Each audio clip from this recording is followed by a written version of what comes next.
Hello, and welcome to Become the Teapot. I'm Iain. And so am I. And when I suggested that we talk about the 2005 film V for Vendetta this week, I did so in the spirit of Guy Fawkes Night here in the UK. I didn't factor in that discussing a film about a manufactured virus and a neo-fascist regime may not be the most appropriate thing to talk about on the week of the US presidential elections during a global pandemic. That said, we'll try and keep things light, or at least as light as we can, when discussing a comic book that's based around themes of fascism and anarchy. V for Vendetta was originally published in black and white as part of a weekly anthology comic called Warrior, and the title was later picked up for reprinting completion by DC in 1988.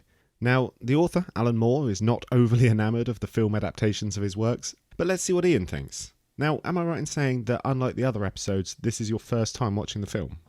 Yeah, in its entirety. So I'd watched most of it when I was younger, maybe not the whole thing. But I don't remember much of it, to be honest. Mm-hmm. I know that it had Keira Knightly in it. Hugo Weaving. It doesn't have Keira Knightly in it. What's her name? Natalie Portman. That's the one, thank you. So yeah, I knew that it had her in it, and Hugo Weaving and Stephen Fry. That's about all I could remember. And the masks, obviously. Okay, so relatively little then. So what were your thoughts then of the film, now you've seen it? The film... I actually really enjoyed it. Okay. I enjoyed the film more than I enjoyed the comic. Right. Like I normally do, I read the comic first and then I watch the film. Mm-hmm. I really enjoyed the fight scenes as well. The opening scene was pretty good. The way that V introduces himself to Evie. Right, so I think we're going to have two very different opinions on this, because I thought the action scenes were absolute rubbish. Just, a lot of slow-mo. Mm-hmm. And I haven't seen this film since it came out. And, Haley and I were watching it last night, and we both sort of turned to each other at the end and just went, I remember that being a lot better than it was, Well, the CGI does not hold up. Yeah. That's something that I didn't really pick up on until towards the end of the film. Like the bit where he throws his knives and there's blood coming out of people's necks. It's a little bit 2005 CGI. That CGI blood looks not a good one, is it? Yeah. I mean, not so much sort of the way it looks, but kind of how it's been made almost. Trying to copy well, maybe not copy, because Zack Snyder wasn't around at this sort of time, was he? Well, what it reminds me of is copying The Matrix. There's a lot of early 2000s films that were just very much aping The Matrix in its action style because of how well it did. That uses a lot of slow-mo, so does this, Yeah, I mean, didn't this would have come out after the first Matrix? I think it might have been after all three. Was it all three of them? Yeah. So the Wachowskis would have come straight from The Matrix onto this, trying to bring their sort of style to it and similar look. Well, they didn't direct this. I thought they did. No, they wrote it. It was directed by James McTeague. Ah, they wrote it. Which I think actually is why it looks the way it does. They wrote it and they got a friend of theirs to come along and direct it in their sort of style, but it just seems like a knockoff version of The Matrix. Yeah, I really thought that they did. But yeah, I mean, I did enjoy it. Like I said, I enjoyed it more than the comic, but it's not a relaxing film. It's very intense. Yeah? Yeah, I mean, well, I think it's mainly because of the actual views of the story and, well, for example, the first time that we meet V in the film, I quite like him. He's quite charming, he's quite funny, can be intense, but then, I mean, when you get into the story, it is heavy on the politics. It's not the world that we live in now. No, it does seem a lot closer to our world, though, doesn't it? I mean, because of the way that they have repositioned the comic into a commentary on a sort of post-2001 Bush-era administration, it seems a lot more set and rooted within a time frame, which, in the comic, I feel is a little bit more open. Yeah, I mean, I did look into this as well, because, as you said, it's very much the government back in 2005, so you've got Bush in charge, and I think it was, I can't remember who was Prime Minister at that point. I think it's it's Tony Blair, but I think it's largely irrelevant because the film is so much made for Americans by Americans. They've taken a story from the comics that was set in Britain, so that's where they've targeted their film, but the politics involved are very much geared towards an American audience. And it's all very middle class as well. It's very safe, isn't it? I mean, you've got all these people sitting around in their homes in these lovely, comfy, big rooms, and there's that retirement home, the kind we don't really have in this country. And that even extends tends to things like, I notice characters saying things like lever and project, just the director's clearly going to the actors and saying, look, can you please say that like we would say it, not like you would say it. Yeah, I'm pretty sure they don't say aluminum. Aluminum. There we go. I was trying to say it in the American way, and I couldn't say it. Yeah. That's something that I don't think they say. No, I don't think they do. But yeah, I mean, I do know what you mean. They've tried to make this film a blockbuster. Yeah, definitely. I mean, even the opening scene, Guy Fawkes, action hero. Yeah, I mean, it's just sort of slow motion battling soldiers while trying to blow up the Houses of Parliament. It's just ludicrous, isn't it? Yeah, sorry, just when I said I like the opening scene, I like the opening scene when V and Evie meet. Right. Not that particular. That's not the opening scene. Yeah, sorry, I meant when V first comes into it, so V's opening scene. Sorry, I've just realised what you meant about the opening scene. Yeah, it's not that great, is it? I do have to think what was going through their heads when they thought, right, let's make Guy Fawkes the hero of the story. When he's not a hero, is he really? Yeah, I get that, because obviously that's sort of carried over from the comics, but it's just so strange to have him, to present him as an action hero. And I think obviously that scene is largely thrown in there just for the American audience to explain who Guy Fawkes is, isn't it? Because the film's sort of a touristy version of London, isn't it? You half expect Dick Van Dyke to pop out of a chimney. Actually, speaking about that, I've got here, what do you make of Natalie Portman's English accent? I mean, there's some points that it's fine, and you're like, yeah, it's fine here. But then there's certain phrases or words that she uses that are a little bit terrible. And I think after a while you realise that, wait, that she's not saying that right, or... Yeah, it's very clipped, isn't it? It's very proper English accent. And yeah, it took some getting used to. I think at the beginning of it, I just thought, hold on, that sounds a bit odd. And then, as it went on, I got... Not quite right. Yeah, it takes some getting used to. Yeah, I mean, I've got more things about the films that I like than the comics, really. Okay. But, I mean, I think that with the films, it's got a certain likeness to Equilibrium. Yeah, I mean, I think both of them are probably inspired by 1984. Yeah, maybe they might have taken a few ideas from that film. So I'm pretty sure that would have been before this. Yeah, because obviously it's a lot less touched on in the film. In the comics, certainly there's a restriction on art and music and literature, which is obviously a common thing in Equilibrium.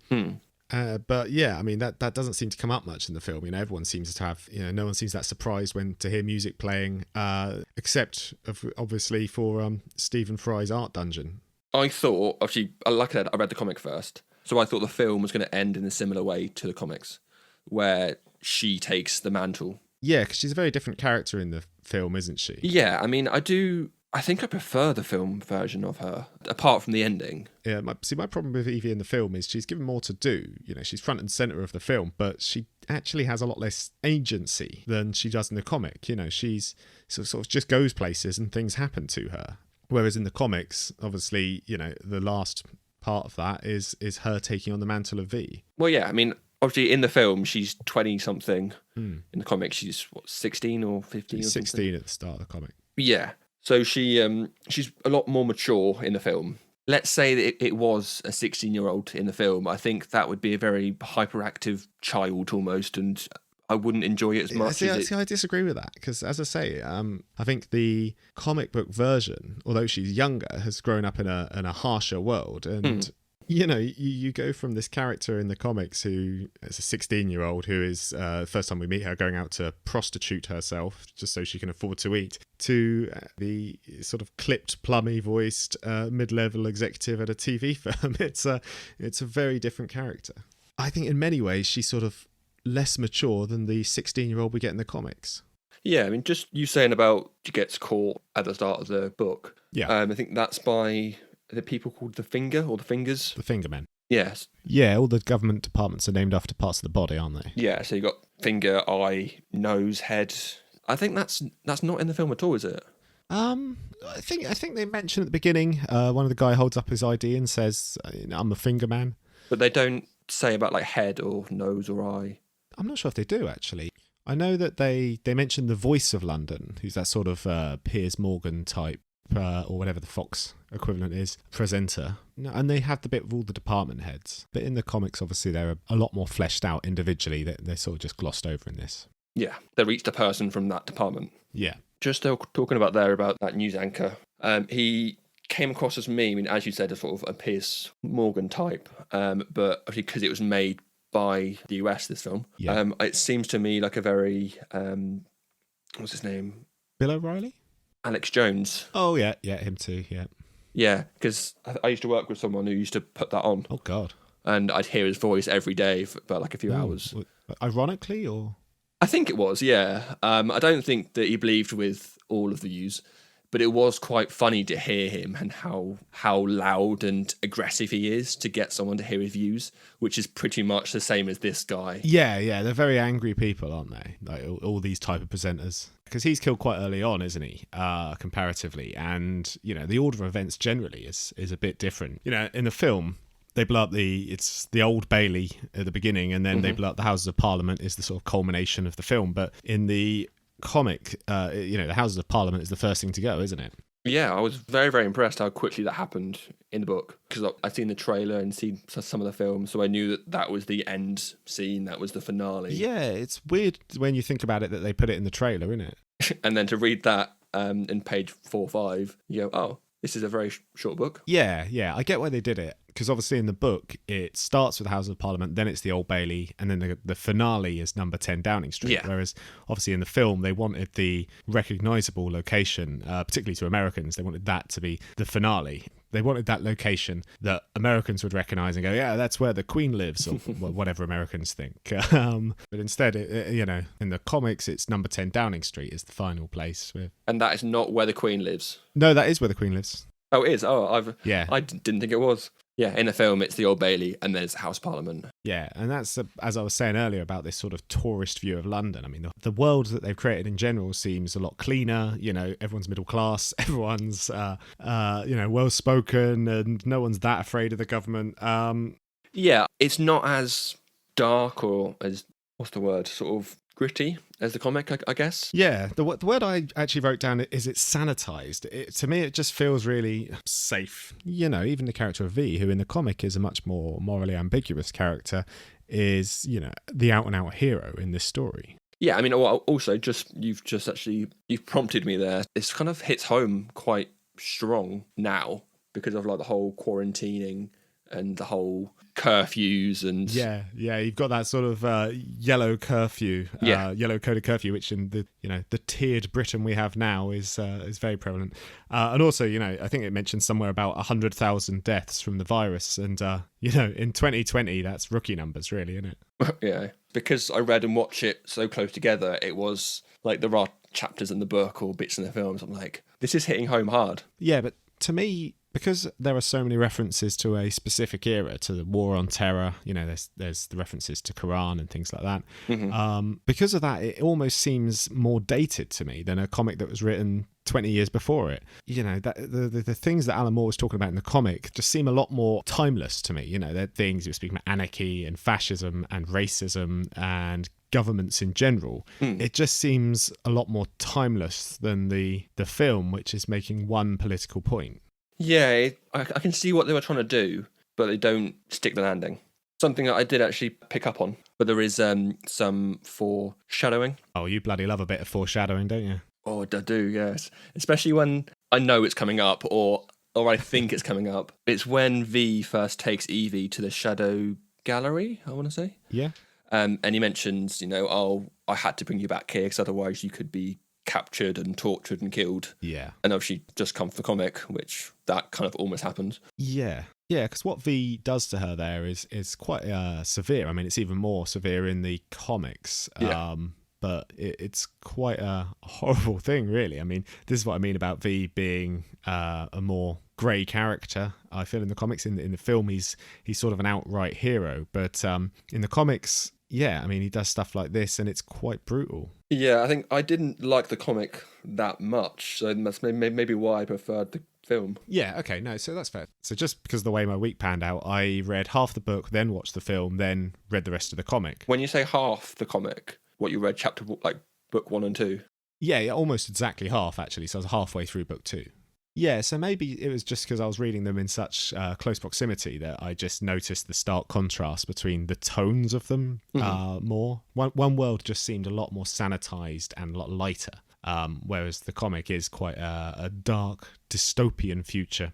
The book, it just has a real, like a vitriol. There's a sort of visceral hate to it that I think is almost completely lacking in the sort of blockbusterness of the film. And I think you've got to have a little bit of anger behind you to make sort of good political satire. If you're going to make a political point, you've got to believe in it and be passionate about it. And although the film's making a political statement, I just didn't feel that was the case here. Whereas Alan Moore, that comic, I think because of the things he believes, he ascribes himself as an anarchist, that comes across in the comic with a lot more authority, rightly or wrongly, whatever your beliefs are on things like that, it comes across with a lot more passion, which I think passion is probably what's lacking in this film. It all just feels a little bit safe and sanitized. Yeah. Just talking about Alan Moore here then, he actually stepped away from the project. He didn't want his name to be attached. Yeah, he never does. Yeah. I think it was after the League of Extraordinary Gentlemen that he sort of had his names removed from all the subsequent films that were made of his work. I think there was it Into Hell or In the Hell? From Hell. Thank you. And the League of Extraordinary Gentlemen. Yeah. And that's the one, as I say. Alan Moore sort of gained a reputation as sort of a curmudgeonly old man yelling for kids to get off his lawn. But, I think that's a bit harsh. People ask him about these things and he gives an honest answer. And if your first experience of your work being turned into a film is The League of Extraordinary Gentlemen, then, you'd understand if he was a little bit miffed. Yeah, if he's coming off the back of that and then he goes into this, I don't think he's going to trust them to make this good. Yeah, exactly. I mean, I've actually got some quotes written down here from Alan Moore. I thought you would. He says about V for Vendetta, they turned it into a Bush-era parable by people too timid to set a political satire in their own country. Yeah. Yeah? Yeah. I mean, I'm not the most up-to-date political person. Right. I don't really enjoy a lot of political stuff, really. Maybe why I didn't enjoy this too much. But yeah, I mean, because he's the creator of it, isn't he? This is his and... David Lloyd, yeah. Thank you. This is their child. If someone then takes that and changes the entire story, or at least changes the meaning behind it, then he's not going to be happy with it and he's going to write, this is not my film. I don't want it anymore. Yeah, no, exactly. And in fact, that was just the tip of the iceberg. He went on to say, it's a thwarted and frustrated and largely impotent American liberal fantasy by someone with American liberal values standing up against a state run by neoconservatives, which is not what the comic V for Vendetta was about. It was about fascism, it was about anarchy, it was about England. So he's not mincing his words there. I mean, he's not holding back the punches at all, is he? No, he's not. So as I say, he speaks his mind, and I think sometimes that gets him a bit of a rep. But yeah, I think he's entitled to feel the way he feels about these things. And, in the case of V for Vendetta, I kind of agree with him. Yeah, maybe, I'm assuming the creators of the film did read the comic, I assume, I hope. I would hope so, yeah. So maybe they were like, well, this is too heavy, this might not branch out across the pond. So let's change it a little bit, let's tweak it a little bit, let's water it down. They changed it to suit a mainstream American audience, yeah. Yeah, I mean, I wouldn't say that, but yes, that's what happened. Well, yeah, I did read as well that he didn't want any of the royalties at all. Yeah, no, he never does, because with Watchmen, obviously he did with Dave Gibbons, he took his name off that and just said, give all the money to the artist. If they want to be involved, they can be, but I don't want anything to do with it, and I don't want to be seen to be endorsing it. Mm-hmm. We've come to the conclusion that it's an okay film. Was there anything else you wanted to touch on regarding the film? Any other comments? No, I don't think I do, actually. I think we've pretty much covered it. So we're talking about Alan Moore, so shall we just move on to the comics? So you've already said you don't really care for the comic, but let's talk about that now. What were your thoughts on it? Well, the first thoughts, because I actually have started to write these down on my notes saying, first thoughts. It's got a very, very unique art style. There's nothing to compare it to so far in our little that we've read so far. It does stand alone. Yeah, it's more realistic, it's very stark, and a lot of blacks. And part of that's because it was published as black and white originally. Yeah, and I did think that it seemed to be sort of set in a very odd sort of timeline. Obviously, it's set in 95, 96, that sort of era. Obviously, that's not the real timeline, because there wasn't a war in the 80s that wiped out everything. Yeah, no, you're quite right. There wasn't a war. I know you said you're not up on your politics, but yeah. I'm pretty sure the world didn't end in the late 80s.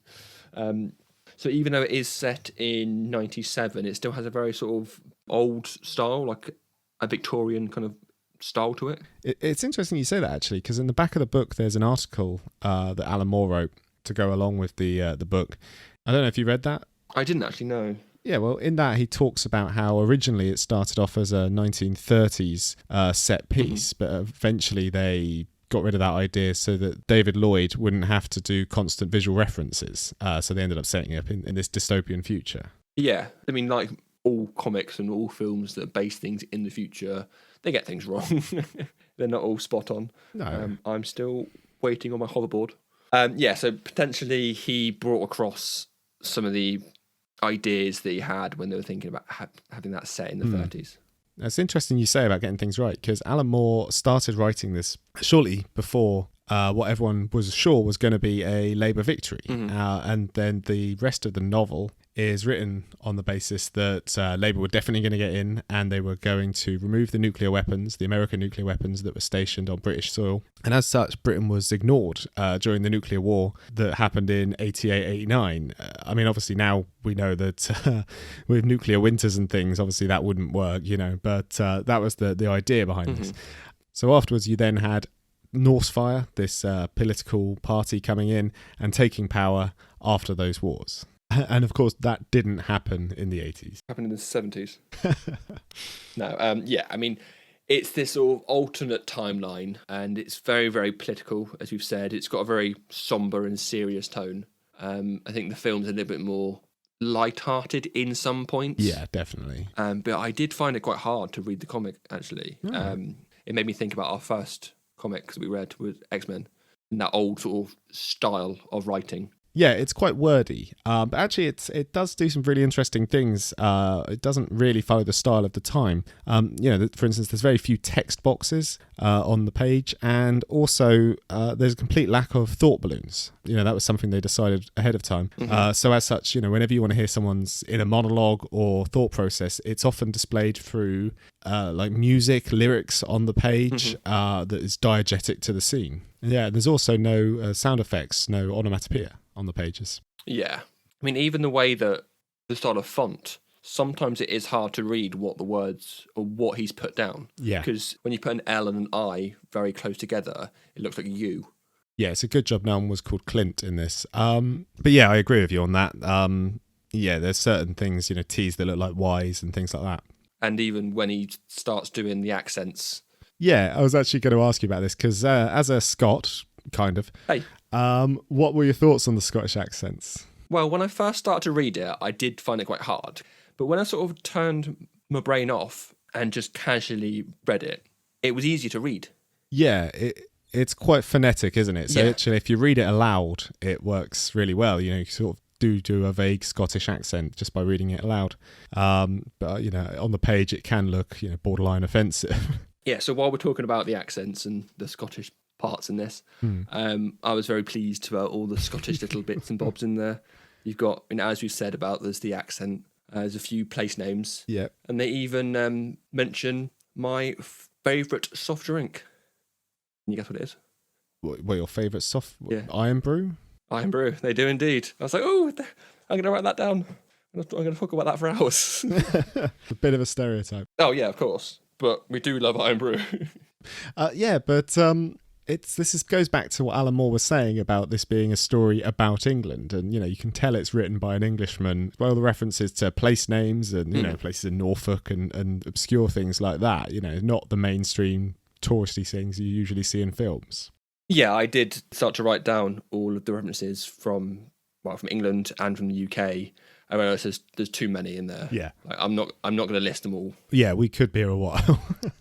Yeah, so it's very, very UK-centric, isn't it? And a lot of its references. I think some of that's to do with how it's originally published in this, weekly magazine called Warrior here in the UK. It was only later then bought out by DC. Don't suppose you know how well this book did in the US? Yeah, I think it did pretty well. I mean, I think all of Alan Moore's stuff's pretty widely read. I mean, it may have been that, after Watchmen came out, and Swamp Thing and things like that, as he gained more acclaim within the industry, that V for Vendetta became more famous as a result of that. Haha. You just said it became more famous. Yep, I get it. Made it funny. Well, I didn't say that. But yeah, Alan Moore went from things like this and 2000 AD into the sort of more mainstream American comic book market, and obviously gained quite a lot of acclaim there. So I think that V for Vendetta as a result got more famous sort of sometime later. And then obviously when the film came out, it probably got picked up by a whole new generation.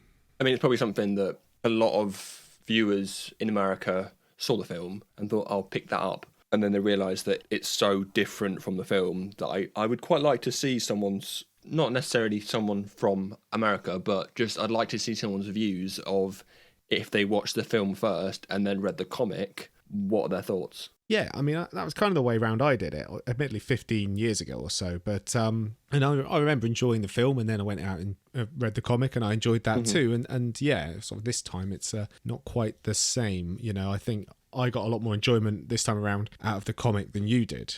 Yeah, I do like how Moore and Lloyd have created this world, but I don't like the world that they've created. If that makes sense. But is that you don't enjoy the world they've created because you don't think it would be a nice place to live? Because that's kind of the point. Well, yes and no. I mean, it's, you know, they've created this alternative timeline, as we've said, but it's just not fun to read. It's not a fun story to me. I came away from the comic just a bit like flat, really. Yeah, I mean, I guess for me, I don't have to enjoy something to take pleasure in it. You know, I don't have to come away from everything I watch or read with a song in my heart and a skip in my step, you know. I can take something like this, which is a bit darker, and, you know, enjoy it for what it is, and take something else from it rather than just entertainment value. But I suppose the entertainment that you get out of something like this might vary depending on your view on the political aspects of it. Or yeah, I mean, it might be different. If I was raised in the 80s and around Thatcher's reign, and then I read this, I might have a different view. Yeah. I mean, obviously, although the comic came out sort of roughly concurrent to Thatcher's reign, it was devised beforehand, and Alan Moore himself, his political beliefs and leanings predate Thatcherism. So yeah, I think some of the stuff that happens in the comic is not really geared towards one political party, but more a commentary on governments in general, and, you know, sort of age-old problems and things that are, you know, as prevalent today as they were 100 years ago and were at the time this comic was written. Yeah, I mean, there's so much in here. It's not all about politics, really. Because as you said, you know, you've got those camps, which is very World War II. You've got the 16-year-old Evie who almost gets raped at the start. Very, very dark, the first couple of pages. Yeah, I think that's something that unfortunately is quite prevalent in a lot of Alan Moore's work is the rape of female characters, but that's perhaps something to talk about another time. Well, or not discuss it at all. But yeah, and also like things like there's relationships that aren't necessarily the main characters that are quite dark as well. If it was just purely the backstory of V, because V as a character, I do like him. In both the film and the comic, I find him interesting. Yeah, because obviously in the comic, he's a lot more of a morally grey character. One of the influences was a sort of Batman type character or more of a pulp hero. But Alan Moore talks in the article at the back of the book about turning him into a darker character as the series progressed. Whereas in the film, he's more of an outright hero. Yeah. Because he's also a lot less central to the comics plot than he is the film in many ways. You know, he's, the first act is sort of setting up the plot and explaining V. And then in the second act, when it cuts to these sort of ancillary characters and Evie herself, he's almost completely sidelined. And then the third act, he's killed off and Evie takes the mantle towards the end. There's a good chunk at the end of the book there where, you know, Evie is V. The culmination of events, that's her. And the character of V is ultimately sort of revealed to be, you know, less important than the idea of him. Yeah, it's more of an idea. And I think that is quoted that ideas don't die or they aren't flesh and blood. Yeah, they aren't flesh and blood and they aren't bulletproof. Yeah, because it's said after Finch shoots him. Actually, what do you make of Finch in the film and the comics? Because they're quite different characters, aren't they? So he's the one in the film where he stops her at the train. Yes. And in the comic, he's the one who goes to the concentration camp and takes LSD. Ah, yes. He definitely has a 180. I think it's going to be around when he took the LSD, but his views just change. Yeah. He's a little bit grey in the films. He puts more the blame on the government, where in the comic, he thinks his views are right. And then after he has the 180 on the LSD, his views just change. Yeah, he sort of, slowly comes around to V's side. And in the film, they describe that as a dream. He has a dream about this sort of possible future, whereas in the comics, he goes to a concentration camp and takes LSD, which, is quite a different experience. Yeah, quite drastic. I actually, when I was reading the comic, that's the point where I was like, I want to see this bit. This is what I was saying about the film feeling sanitized. It just seems that any references to the characters having sex or doing drugs is removed in case, they represent them as being sort of fallible and human. They do away with all of that, and make them much more clean-cut heroes and villains. Well, yeah, it makes me think, let's say this was made today. Do you reckon it would work more of like a sort of 6-parter TV show? Yeah, I probably do. Yeah, I mean, I think it would, they'd be allowed to show some of those darker elements more. Yeah, because so far that I've pretty much pissed all over the film and the comic and more, really. But you said you like the film. Yeah, film's good. It's an easy thing to do. But we were talking about V earlier on and how he changes from the book to the film. Mm-hmm. To put it back to the comic a bit and his backstory, I found that really, it pulled me in. It was, what's the word? Engaging, thank you. I feel like they could have focused on that more. The whole story with him and Lark Hall or Lark Hill, obviously that's just glazed over in the film. Yeah, they don't focus on it. But in the comic, they do spend a lot of time there and they go back into sort of the history of Dr. Delia Surridge. Mm-hmm. Even though it is quite dark, I enjoyed reading that bit because that's not so much based on politics and political views. It's more about what they did to these people and experiments. I mean, it's still hugely political, though, isn't it? I mean, obviously, the section itself is a commentary on concentration camps. Mm-hmm. And I think the doctor, mentions the Milgram experiment at some point.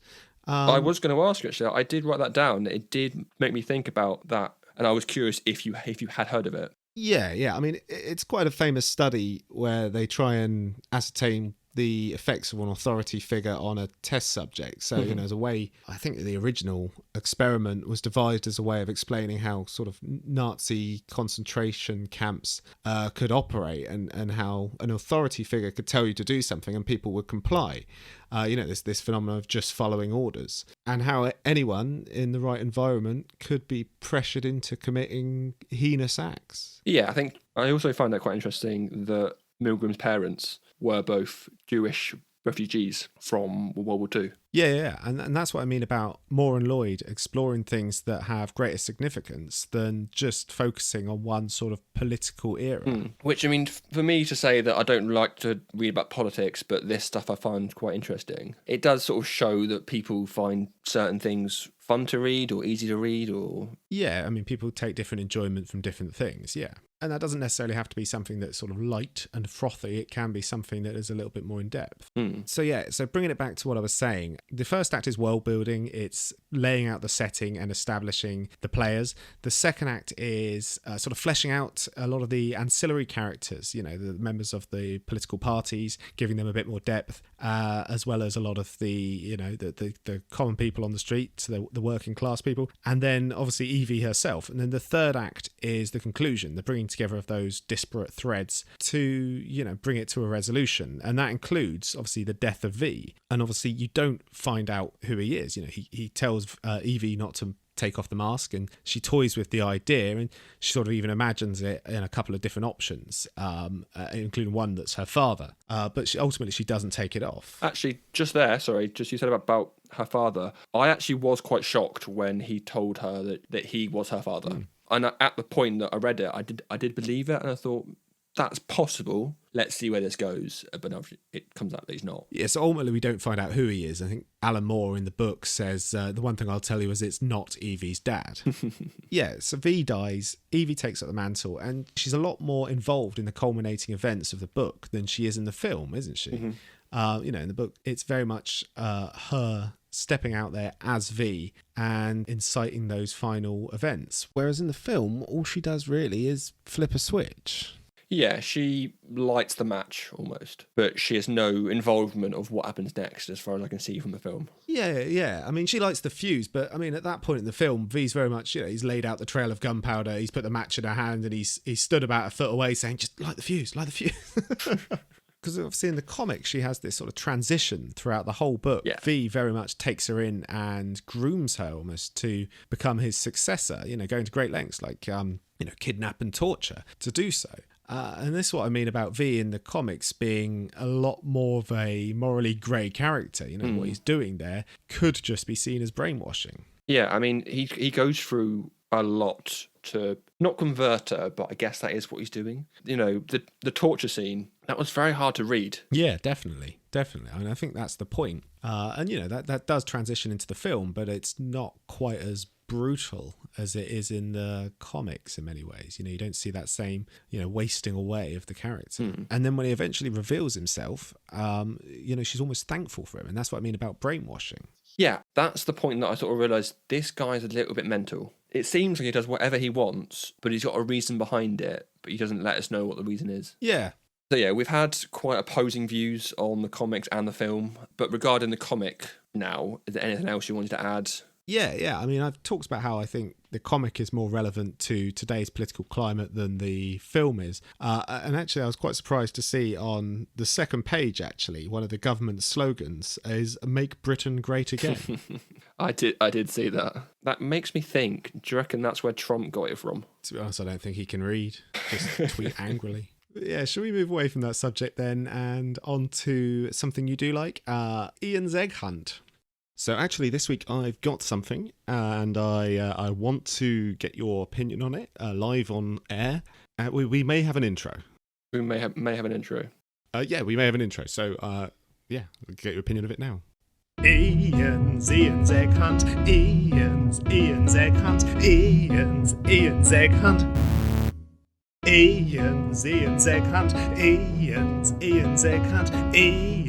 Iain's Egg Hunt. I'm not yoking you. Yeah? Yes, I'm hoping the mic picked some of that up. It didn't actually, it just got you laughing, but that is brilliant. Well done, whoever. That obviously it's clearly you. Yeah, that was sent in by a longtime friend of the show, James, the music, and I hastily added some lyrics to it a couple of days ago. Very good. Thank you. So this is the part of the show where Iain, with his penchant for Easter eggs, regales us with facts that he has found out about the film of the week. So Iain, what have you got for us this week? Right, so this one's not that heavy on the Easter eggs. It's not a Marvel, it's not a DC film. Yeah, I did wonder what you were going to do. It's a difficult one, isn't it, this week? Yeah, there's not so much Easter eggs, just I thought interesting points. Okay. So, a script for this film was first written in 91, 92, something like that. Mm-hmm. There was an article about it by the LA Times, and they described this script as Les Mis crossed with A Clockwork Orange. Yeah, I could see that. Yeah. And in the book, I think it's volume 3 or book 3, right towards the end, there is a poster for Les Mis on the wall. There's that famous girl from that film. Yeah, I know the poster, yeah. Yeah, because I was having a look at scripts and who wrote what and did this and that, and I found that article from 1993. I didn't get who wrote the article, though. So that's quite interesting. So it was only about 5 years after the comic was finished, so it's obviously been in production a long time. Yeah, I think it went into production hell, as they call it. Yeah, I think that sometimes happens, doesn't it? Until you get a director or writer with enough clout to get the film made, which the Wachowskis definitely would have had in 2005, post-Matrix. Yeah, just putting it across the film then. The letter V can be seen in various places. I'm not going to sit here and list all of them because there is so much there. There's even stuff that I probably haven't seen. Yeah, we would be here a while. But there's the obvious ones, such as there's the V in the fireworks. Yeah. He cuts it into the poster. The flags are set up behind the elderly people who are playing chess in a V shape. The cut on Evie's head is V-shaped. In the final fight scene, when V throws his 2 daggers, they cross over, cause a V, and also Creedy, who he's throwing them at, shoots him 5 times. Obviously, 5 being V. And then there's one last one to end on. There was a V-shaped bloodstain on the wall as V sort of crawling towards the train, I think it is. Yeah, I did see that one. But yeah, there's loads more in there. Apparently there's one in every scene. Yeah, there's even like the obvious ones, like the dominoes, isn't there? Yeah. I mean, I've got to think actually about those dominoes. V must have a lot of time on his hands, mustn't he? But that actually brings me on to my next point, actually. That V scene with the dominoes was done for realsies, which might be one of my new catchphrases on the show. Okay, yeah, good. It's a good catchphrase. Because it's one thing for a film or a YouTuber to set that up, but, V, you seem like a busy man, mate. You should probably be overthrowing a government or something. He's got a lot of time on his hands. He's got more important things that he could be doing.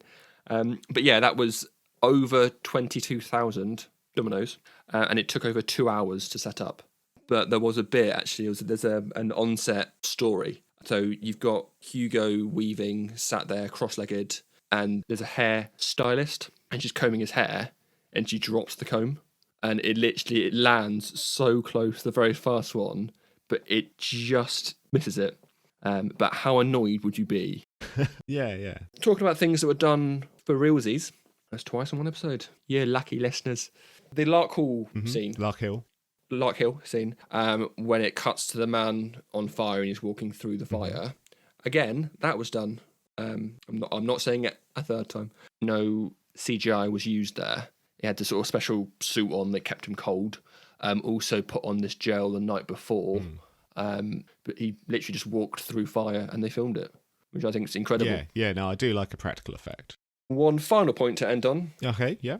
The scene when Evie has her hair shaved off, that actually, again, was done for real. Not for realsies? No. That was Natalie Portman's real hair. All right, okay. So they only got one shot of that? Yeah, so the director got quite paranoid on that, so he actually had like 3 or 4 cameras to capture that because they could only do it once. Yeah, because there's that weird cut in the middle, isn't there, which actually makes it look more fake than it actually is. Yeah, well, there you go. There's my slightly odd egg hunt this week. Yeah, no, thank you for that. No, because it was a difficult one this week. There was no Wolverine cameos for you to point out. No, unfortunately not. Did you happen to spot a Spider-Man 3 poster at any point? Can't say I did. That's probably fair. I don't think it was out yet. All right, let's get back to the film and the comic and wrap things up.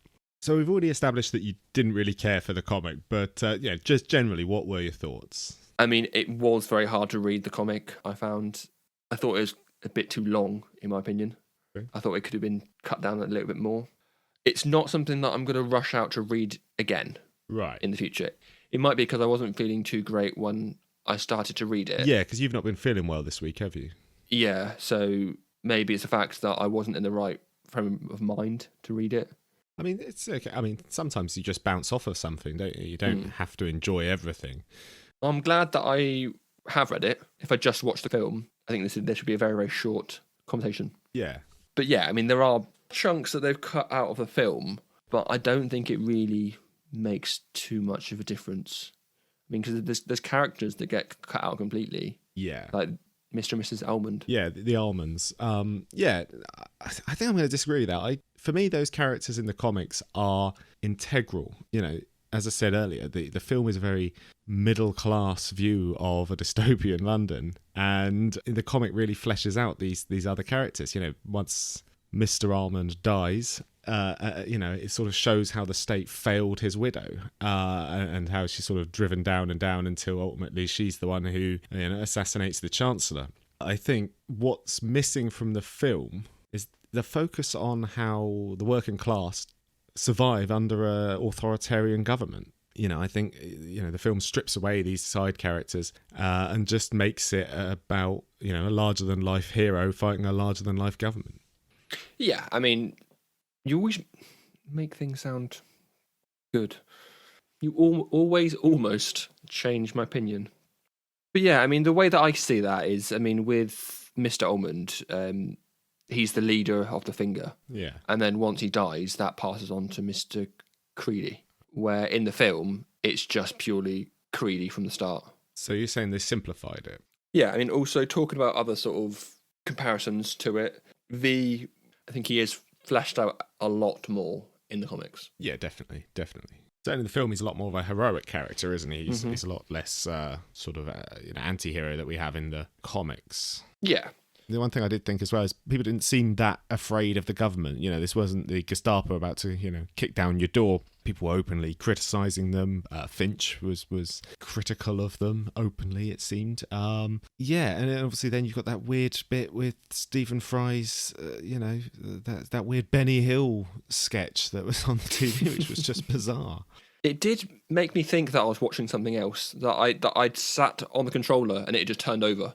And it was something like QI. It was clearly an attempt at levity, at humour, but because it's made by someone whose last interaction with British TV was, 1960s, 1970s, and Benny Hill, it just seems ridiculously outdated. When they take off the fake V's mask and it turns out to be the fake Chancellor, that makes sense. I thought he would have said something like, and I would have gotten away with it too if it weren't for you pesky kids, but he didn't. That might have been a bit too much. Yeah, but he might as well have. Yeah.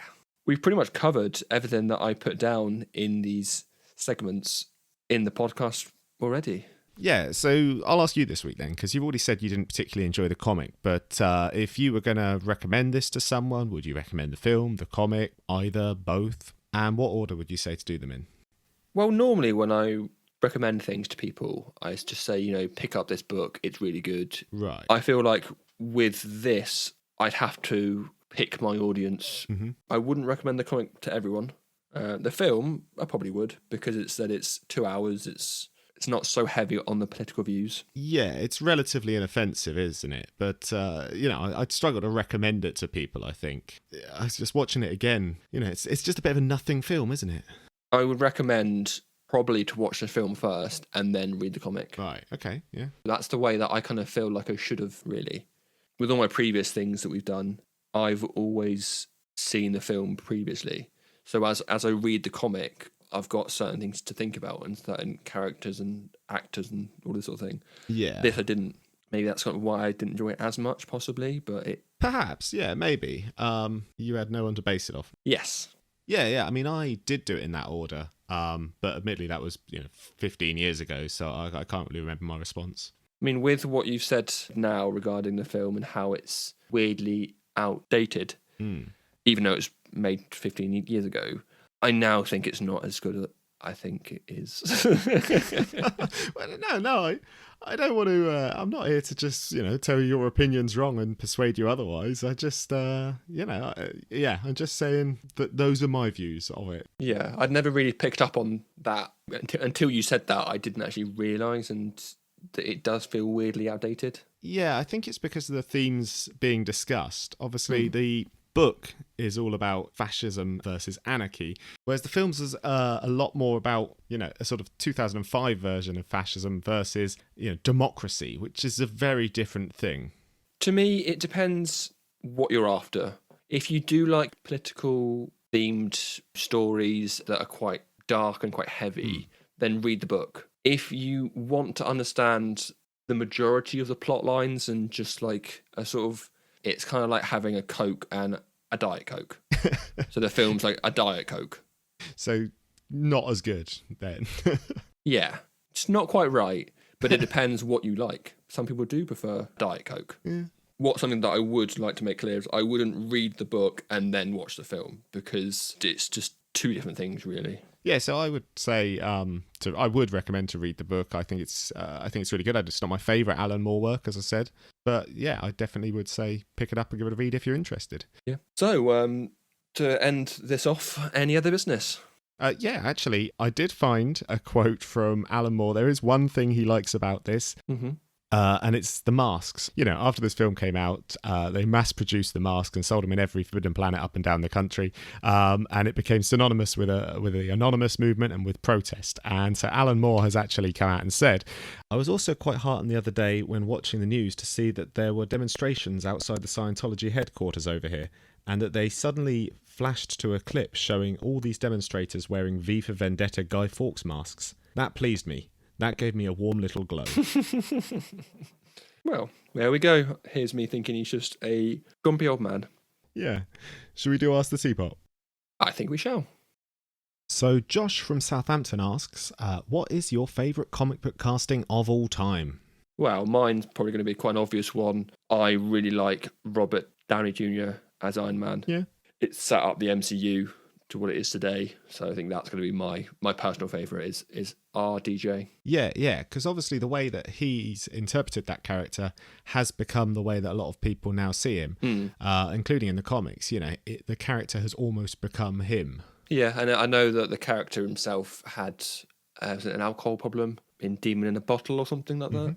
You'll be surprised I haven't read it. It was a few years prior to being cast at this. RDJ himself had some personal problems with, I think it was drug addiction, which then going from experiencing that in your life to then sort of portraying someone who's done something similar, that probably helped him to make that character his. Yeah. So we've touched on a couple of our favourites from previous episodes.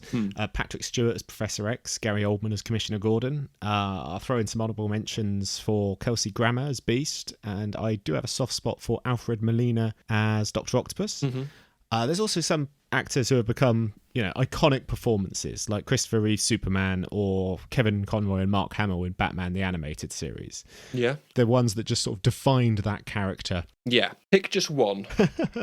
Okay, all right, pick one.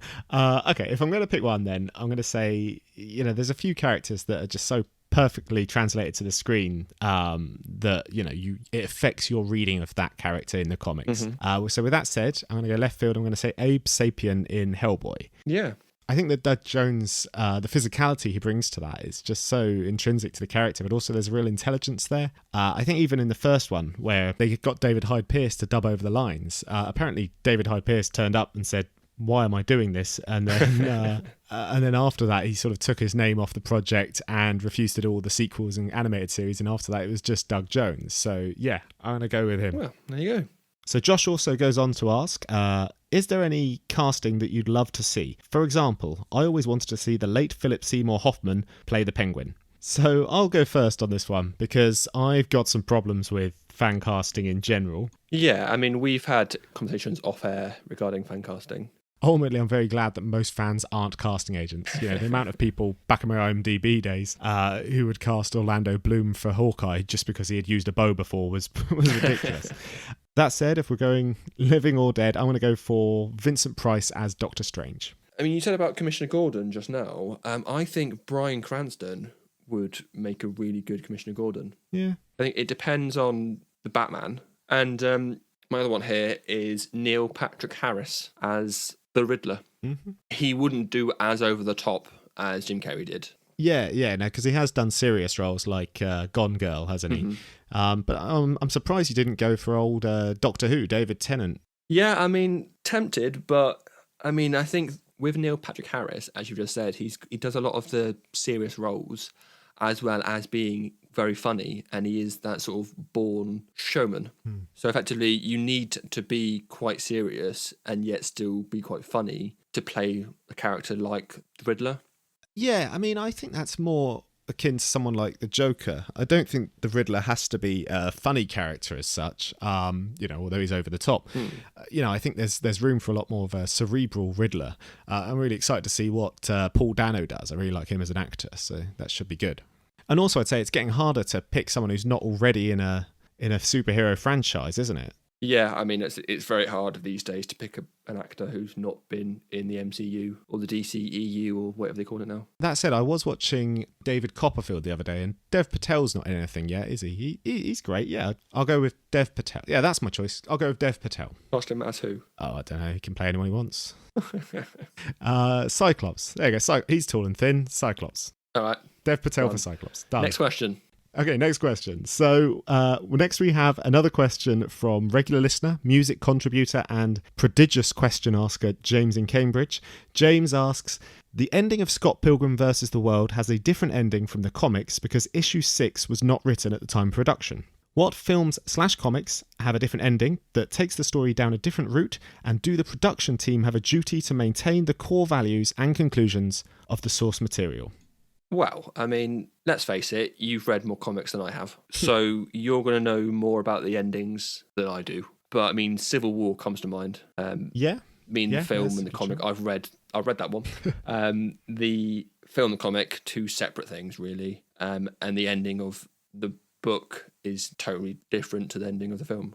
Yeah. In fact, apart from the sort of initial setup, they're almost completely different, aren't they? Are there any other examples that you can think of that?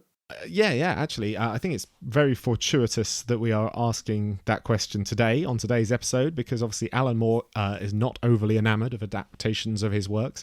Often the writers and directors of the films take their stories down a different route. I think Watchmen is a perfect example of a film that understands the aesthetic value of the work but completely misses the point of it. So yeah, I mean, I think that's a good example. Ultimately, I've got no problem with things being changed for the screen. I think it's a necessary requirement of adapting between different mediums. But I do think that if you're choosing to adapt something rather than create something original, then you should at least attempt to honour the core themes and tone of the original. Otherwise, you're just using a popular intellectual property to flog your movie. I think that's especially true, with self-contained products such as Scott Pilgrim and V for Vendetta that we've already talked about, where there's a sole writer or writer-artist team. But even ongoing titles like X-Men and Batman, I would say that they've got a huge amount of interpretations, but these characters themselves, they mean something to people. So it's important to do right by the essence of the character, even if some of the details change. Yeah, I do find, especially when it's things that I've read or I know how it ends, I find a change is quite good sometimes. Not always, but it can be. I mean, we touched on that a lot when we talked about Scott Pilgrim, where effectively the film starts and ends at the same place, but the middle of it isn't the same. And the characters aren't exactly the same, but to me, they're close enough. In V, it's almost like two separate stories, really. And V, the character can change so much from the books to screen that I wouldn't say it's the same person. Yeah, no, I agree. But good point you mentioned Scott Pilgrim there, because John from Southampton asks, if Scott Pilgrim was made today, do you think a 6-episode approach, such as Good Omens, would be better, or do you think that this would detract from the extreme pace that characterises the movie? I mean, good question. Yeah. We did say about how it could have been 2 or 3 films. Probably closer to a 6-episode than like a 12-episode run or something. Yeah, do an hour episode, so you've got like 6 hours. I mean, would you do an episode per X? I think John's saying an episode per issue, so 6 issues. Yeah, that would work out. Yeah, in that case, so I'm thinking more about the X's, but I think, that would work really well. I've not read Good Omens, but the series, for me, was short enough, but not too short. Yeah, no, I absolutely agree. If it was done like Good Omens, 6 episodes, self-contained, then yeah, definitely I'd be up for seeing that. I really enjoyed the film we got, but it would definitely leave more room to flesh out that central relationship between Scott and Ramona, as well as those sort of side characters, particularly female side characters who felt a little underutilized, such as Kim Pine or Envy Adams. But yeah, I agree with what you said about, it wouldn't work as a 13-episode Netflix series. Part of my problem with those series, my main criticism of them, is just how, protracted and navel-gazing they feel. They could easily be shortened by about 5 episodes each. Whereas I think that a lot of them would just benefit from being a really nice, tight 6 or 8 episode series. They instead feel the need to make it longer. Yeah, with a lot of the MCU shows that I think it's around the sort of 8 or 9 episode mark that it dips, and then it picks back up again about sort of episode 11 or 12. That is a really good question, but it's annoyed me now because I'm excited to see a 6-part show. Yeah, well, and it is a good question, and in fact we've had a lot of good questions today, so thank you all, and we will be answering more questions on the next episode of Ask the Teapot. And that's it for this episode of Become the Teapot. If, unlike Iain, you enjoyed V for Vendetta and you're looking for recommendations on what to read next, you should pick up pretty much anything by Alan Moore. There is a very good reason why he is one of the most critically acclaimed writers in comic book history. If you've not read much more before, then I would suggest starting with The League of Extraordinary Gentlemen, The Ballad of Halo Jones, Saga of the Swamp Thing, From Hell, and of course the seminal series Watchmen, which we will definitely be covering in a later episode. As always, thoughts, questions and comments about this or any other episode can be sent to becometheteapot@hotmail.com, on Twitter, becometheteapod, #AskTheTeapot, or via Facebook. Next episode, we pay a visit to Marvel's first family as I take Iain all the way back to the Silver Age of comic books. We'll be reading Fantastic Four issues 48 to 50 and watching Rise of the Silver Surfer as we prepare for the coming of Galactus. Bye, everybody. Foreshadowing and Easter eggs, bloody hell.